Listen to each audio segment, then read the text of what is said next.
Movie के starting scene में हम एक हॉस्पिटल में एक डॉक्टर और उस डॉक्टर के असिस्टेंट को देखते हैं जो कि चुपके से किसी की नजर में आए बगैर एक लड़के की डेड बॉडी को एक रूम में लेकर आते हैं क्योंकि वो उस लड़की की डेड बॉडी को जलाने जा रहे थे। और फिर हम नोटिस करते हैं कि उस लड़की की डेड बॉडी मूव कर रही है, यानी वो डेड बॉडी नहीं है बल्कि वो एक जिंदा लड़की थी और वो लोग एक जिंदा इंसान को जलाने जा रहे थे। वो लोग बगैर कोई देरी किए उस लड़की को एक फायर बर्नर में डालकर जला देते हैं। थोड़ी देर गुजर जाने के बाद उस बिल्डिंग का क्लीनर वहाँ पर आता है और उसे उस फायर बर्नर से आवाजें सुनाई देती हैं और वो कुछ बगैर सोचे समझे उस फायर बर्नर को ओपन कर देता है। और यहाँ पर हमें पता चलता है कि उस लड़की को जिंदा क्यों जलाया गया, क्योंकि वो लड़की एक ज़ॉम्बी थी। वो ज़ॉम्बी लड़की उस क्लीनर को अंदर खींच लेती है और वो दोनों आग में जलने से मर जाते हैं। अब यहाँ पर ये सवाल उठता है कि वो ज़ॉम्बी लड़की इस हॉस्पिटल में कैसे आ गई, और अगर वो ज़ॉम्बी इस हॉस्पिटल में है तो यकीनन बाकी ज़ॉम्बीज़ भी इस हॉस्पिटल में हो सकते हैं। फिर हम गाड़ी में 3 लोगों को देखते हैं जिसमें एक लड़की का नाम एलिसन था और उसके साथ उसकी मदर और उसका एक फ्रेंड भी था। एलिसन और उसकी मदर की सर्जरी के लिए वो लोग आउट ऑफ सिटी किसी हॉस्पिटल में जा रहे थे। अब जो एलिसन का फ्रेंड होता है वो मेडिकल फील्ड में था, लेकिन उसे ब्लड फोबिया था। ब्लड फोबिया एक ऐसी बीमारी होती है जिसमें किसी इंसान को खून देखकर बिला वजह के चक्कर आने लगते हैं और उसे बहुत ज्यादा डर लगता है। और जब एलिसन की फ्रेंड को ये पता चला कि उसे ब्लड फोबिया है तो उसने मेडिकल फील्ड को स्किप कर दिया। ये लोग जब उस हॉस्पिटल में पहुंचते हैं तब एक लेडी डॉक्टर इनका वेलकम करती है और उस लेडी डॉक्टर का नेम जेंजा होता है। अब हॉस्पिटल में जब वो लोग डॉक्टर के पास जा रहे होते हैं तब एलिसन की फ्रेंड को वहाँ पर खून देखकर चक्कर आने लगते हैं और डॉक्टर जो कि अपने बाकी पेशेंट्स का चेकअप कर रहा होता है। ये डॉक्टर उस हॉस्पिटल का सीनियर डॉक्टर था और ये वही डॉक्टर था जिसने उस लड़की को जला दिया। डॉक्टर एलिसन का चेकअप करता है और उससे सारी इंफॉर्मेशन लेने के बाद सर्जरी के लिए तैयारी करता है। डॉक्टर सर्जरी के लिए तैयारी कर रहा होता है और तब तक ये लोग बाहर वेट करते हैं और बाहर ये लोग उसी वार्ड बॉय से मिलते हैं और इनके दौरान कुछ बातें होती हैं। दूसरी तरफ एलिसन की मदर की सर्जरी ऑलमोस्ट स्टार्ट होने ही वाली थी। बाद में एलिसन को भी सर्जरी के लिए बुलाया जाता है, लेकिन एलिसन की फ्रेंड को कुछ ऑकवर्ड फील हो रहा था क्योंकि ना तो उन लोगों ने डिटेल से एलिसन का चेकअप किया था, जैसे उसका ब्लड ग्रुप टेस्ट नहीं किया था, और उससे भी ज्यादा बड़ी बात ये कि वो डॉक्टर्स उसकी सर्जरी नहीं कर रहे थे। तब वो वार्ड बॉय एलिसन की फ्रेंड को बाहर घुमाने के बहाने से ले जाता है। वो वार्ड बॉय एलिसन की फ्रेंड को एक फार्मेसी में लेकर जाता है जहाँ पर मेडिसिन के साथ एक ड्रग भी आया हुआ था जिसे चोरी से वो वार्ड बॉय लेता था। एलिसन की फ्रेंड को वहाँ पर बेड पर लेटी हुई एक लड़की दिखाई देती है जिसके फेस पर एक मास्क लगा हुआ था और उस लड़की के हाथ पांव भी बांध रखे थे और ऐसा फील हो रहा था कि जैसे उसे यहाँ पर कैद किया हो। एलिसन का फ्रेंड समझता है कि शायद उस लड़की को मास्क की वजह से सांस लेने में डिफिकल्टी हो रही है और उसे हेल्प चाहिए, और ये सोचकर वो उस लड़की का मास्क रिमूव कर देता है और वो लड़की काफी अजीब नजर आ रही थी और कंट्रोल से बाहर होकर वो एलिसन की फ्रेंड को ही काटने लगती है जिसने उसकी हेल्प की, क्योंकि वो कोई नॉर्मल इंसान नहीं थी बल्कि वो लड़की एक ज़ॉम्बी थी। आवाजें सुनकर वो वार्ड बॉय भी वहाँ पर आ जाता है और उस लड़की को देखकर उसे भी समझ नहीं आ रहा था कि ये क्या है, और वो दोनों डरते हुए और उस लड़की का फेस कवर किए बगैर ही वहाँ से भाग जाते हैं। और वो ज़ॉम्बी लड़की अपने दांतों से अपने हाथों पर लगाई गई पट्टियां खोल लेती है। एलिसन का फ्रेंड जल्दी से एलिसन के पास आता है क्योंकि अब वो इस हॉस्पिटल में स्टे करना नहीं चाहते थे और वो एलिसन को वहाँ से लेकर भागना चाहता था, लेकिन डॉक्टर उसे बाहर जाने के लिए बोलते हैं और बाय मिस्टेक वो इंजेक्शन जिससे डॉक्टर पेशेंट को बेहोश करते हैं वो एलिसन की फ्रेंड को लग जाता है और वो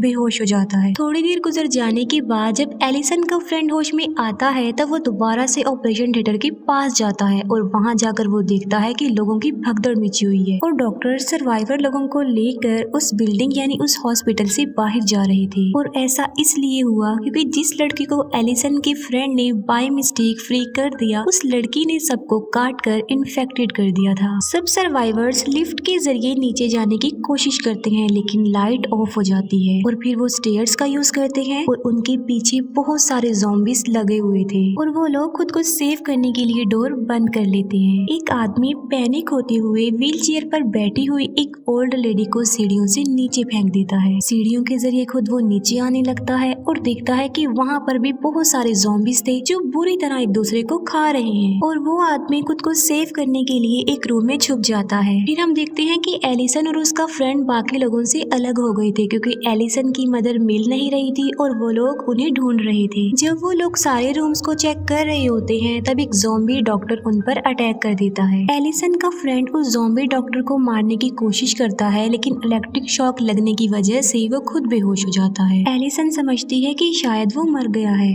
और वो उसे वहीं पर अकेला छोड़कर वहाँ से भाग जाती है। कुछ इन्फेक्टेड लोग एलिसन के पीछे पड़े हुए थे और उनसे बचने के लिए एलिसन एक रूम में जाती है जहाँ पर वो देखती है कि बाकी ज़ॉम्बीज ने डॉक्टर्स को मार डाला है और वो वहाँ से भाग जाती है। एक सर्वाइवर मैन खुद को सेव करने के लिए एक किचन में जाता है जहाँ पर वो एक लड़की से मिलता है जो कि सर्वाइवर थी। एलिसन एक लेडी से मिलती है जिसकी फेस की हालत काफी खराब थी क्योंकि उस लेडी की सर्जरी चल रही थी और क्योंकि ज़ॉम्बीज आने की वजह से डॉक्टर्स ने उसकी सर्जरी को अधूरा ही छोड़ दिया। एलिसन उस लेडी को लेकर अपनी जान बचाने के लिए किचन में जाती है लेकिन वो लोग उन्हें अंदर आने नहीं देते। तब एलिसन बचने के लिए एक रूम में जाती है जहाँ पर उसे उसकी मदर मिलती है जो कि बेहोश थी और वो अपनी मदर को लेकर वहाँ से भागने लगती है और एक ज़ॉम्बी लेडी उसके पीछे पड़ जाती है और तभी बिल्कुल ठीक वक्त पर वो वार्ड बॉय आकर उस ज़ॉम्बी लेडी को मार डालता है लेकिन तब तक वो एलिसन की मदर को काट चुकी थी। एलिसन का फ्रेंड होश में आता है और खुद को सेव करने के लिए वो एक लेबोरेटरी में जाता है और वहाँ जाकर वो दिखता है कि कुछ एनिमल्स को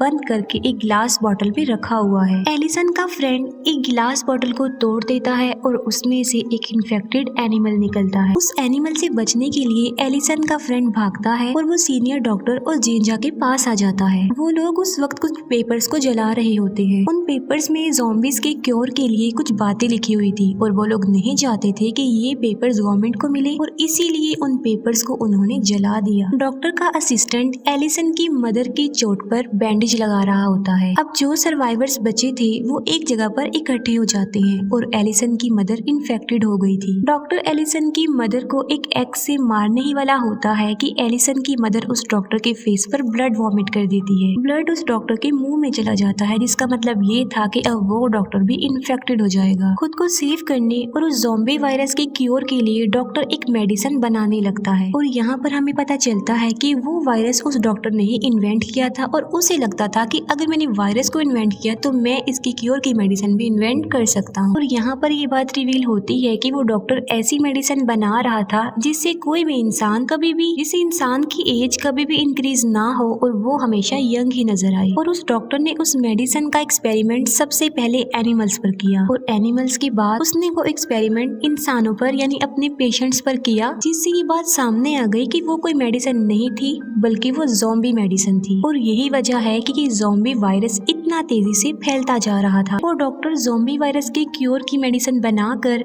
एलिसन की मदर में इंजेक्ट करता है लेकिन इसका कोई भी फायदा उन्हें नहीं होता। एलिसन का फ्रेंड उस डॉक्टर से पूछता है कि आखिर इस मेडिसिन को बनाने का आइडिया था किसका, और वो डॉक्टर बिल्कुल स्लो वॉइस पे कहता है कि जेंजा का आइडिया था ये। तब उस वार्ड बॉय के अलावा किसी को भी जेंजा का नाम सुनाई नहीं देता। तब वो डॉक्टर लाउड वॉइस में जेंजा का नाम बोलने लगता है लेकिन इससे पहले कि वो जेंजा का नाम लेता वो उसे मार डालती है। जेंजा ने उस डॉक्टर को इसलिए मारा क्योंकि वो नहीं चाहती थी कि उसका राज सबके सामने खुल जाए। जेंजा कहती है कि मैंने इस डॉक्टर को इसलिए मारा क्योंकि वो इन्फेक्टेड था और थोड़ी देर बाद उसने ज़ॉम्बी बन जाना था जो हमारे लिए खतरा था और वो किसी को भी नुकसान पहुंचा सकता था। अब एक और डॉक्टर और एलिसन का फ्रेंड जो कि मेडिकल स्टूडेंट था वो दोनों अब ज़ॉम्बी के क्योर की मेडिसिन बनाने की कोशिश करते हैं। अब जैसे ही वो डॉक्टर क्योर का इंजेक्शन एलिसन की मदर को लगाने लगता है तो एलिसन की मदर उसे काट लेती है। अब डॉक्टर को पता था कि मैं भी इन्फेक्टेड हो जाऊंगा और ज़ॉम्बी बन जाऊंगा, तो वो एक कटर से अपना हाथ काट कर खुद को सेव कर लेता है। अब एलिसन ना चाहते हुए भी एक एक्स से अपनी मदर को मार डालती है। अब सिर्फ 5 सर्वाइवर ही बचे थे और ये लोग खुद को सेव करके जिस जगह पर थे वहाँ पर भी ज़ॉम्बीज थोड़ी देर तक आने वाले थे और वो जगह उनके लिए सेफ नहीं थी। और तब एलिसन का फ्रेंड एक इमरजेंसी बॉम्ब बनाता है और वो एक ऐसा बॉम्ब था जिसकी बटन प्रेस करते ही वो ब्लास्ट हो जाता है। सब लोग आगे बढ़ते हैं और एलिसन का फ्रेंड वो बॉम्ब एक ज़ॉम्बी पर लगा देता है लेकिन बटन प्रेस नहीं कर पाता। वो सर्वाइवर्स खुद को सेव करने के लिए उस बिल्डिंग को छोड़कर किसी दूसरी बिल्डिंग में जाने का सोचते हैं। वो लोग छत पर आ जाते हैं और दूसरी बिल्डिंग पर जाने के लिए वहाँ पर एक स्टील बार लगा हुआ था। वो लोग एक एक करके हॉस्पिटल की दूसरी बिल्डिंग में जाने लगते हैं। सब लोग उस स्टील बार को पार कर लेते हैं लेकिन एंड पर 2 लोग रह जाते हैं, एक एलिसन का फ्रेंड और दूसरा वो डॉक्टर। अब क्योंकि डॉक्टर का हाथ कटने की वजह से उसका काफी खून बह चुका था जिसकी वजह से उसे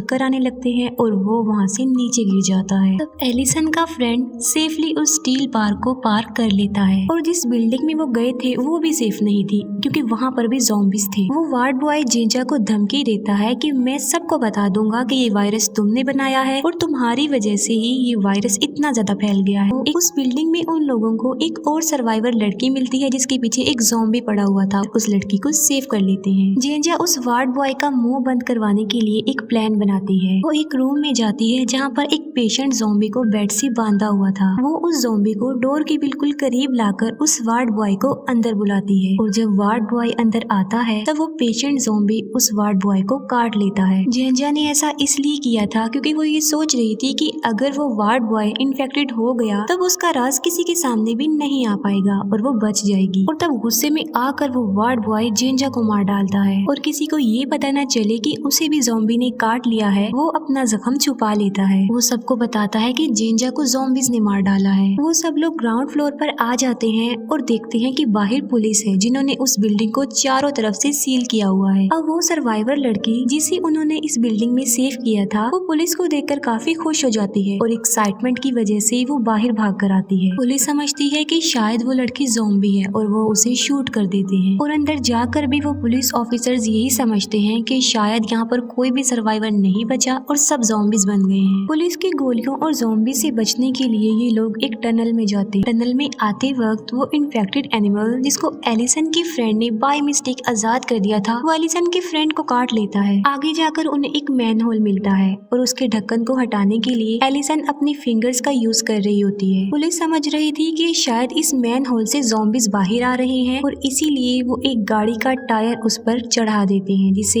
एलिसन की उंगलियां कट जाती हैं। फिर किसी दूसरे मैन होल से एलिसन और वो वार्ड बॉय बाहर आ जाते हैं और बाहर आने के बाद वो वार्ड बॉय उस टनल को बंद कर देता है और एलिसन का फ्रेंड जो कि इन्फेक्टेड हो गया था और वो अकेला ही उस टनल में रह जाता है। बाहर एलिसन और वो वार्ड बॉय एक गाड़ी में बैठकर वहाँ से भाग जाते हैं। रास्ते में एलिसन गाड़ी को रोकती है और वो वार्ड बॉय जो कि अब ज़ॉम्बी बन गया था वो एलिसन को मारने लगता है लेकिन एलिसन उस वार्ड बॉय को कार से क्रश कर देती है। टनल के अंदर एलिसन की फ्रेंड को वो ज़ॉम्बी मिलता है जिस पर उसने वो इमरजेंसी बॉम्ब लगाया था। वो इमरजेंसी बॉम्ब के बटन को प्रेस कर देता है और खुद भी इंजर्ड हो जाता है लेकिन अब वो भी वहाँ से निकलकर बाहर आने में कामयाब हो जाता है। एलिसन जो कि गाड़ी में बैठकर आगे बढ़ रही होती है। आगे जाकर वो अपने इन्फेक्टेड फ्रेंड को देखती है और एलिसन समझती है कि शायद उसका फ्रेंड अब ज़ॉम्बी बन गया है और वो उसे क्रश कर देती है। उसकी डेड बॉडी और उसका ब्लड अपनी गाड़ी पर देखकर एलिसन को काफी दुख होता है और उसे अपनी गलती का पछतावा होता है और एलिसन वार्ड बॉय की डेड बॉडी को पीछे मुड़कर देख रही होती है और क्योंकि वो काफी स्पीड में जा रही थी जिसकी वजह से गाड़ी कंट्रोल से बाहर होने की वजह से एक ट्री से टकरा जाती है और इस एक्सीडेंट में एलिसन की भी मौत हो जाती है। सब लोग मर चुके थे